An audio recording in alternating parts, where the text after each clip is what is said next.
Et pourquoi est-ce qu'on risque d'avoir des coupures d'électricité du fait de cette pénurie de gaz?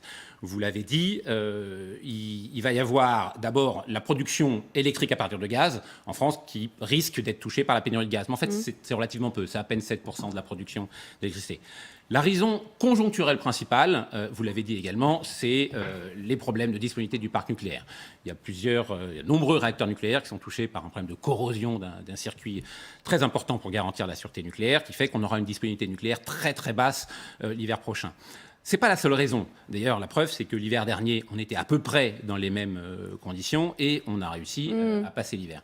Non, la raison structurelle pour laquelle on va avoir des pénuries d'électricité en France à cause de l'absence de gaz russe, c'est parce que la France a pris la très fâcheuse habitude, depuis plusieurs décennies maintenant, de compter sur ses voisins européens pour garantir sa sécurité d'approvisionnement électrique.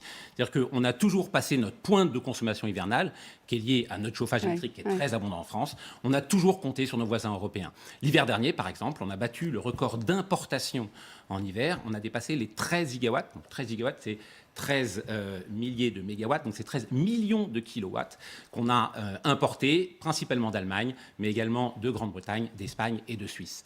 Et là où intervient la pénurie de gaz russe, c'est que ces pays-là produisent de l'électricité avec du gaz. Et comme ils vont manquer de gaz russe, moi, je pense que la solidarité internationale européenne va être mise à rude épreuve l'hiver prochain et que, bizarrement, les problèmes de maintenance qu'on a sur les gazoducs russes très loin de la France vont risquer d'avoir une réalité également sur les interconnexions électriques. Moi, je pense que les interconnexions électriques, je suis prêt à le parier, vont être indisponibles entre la France et l'Allemagne, parce que je vois mal les Allemands importer de la défaillance française et couper des Allemands pour pouvoir alimenter les Français.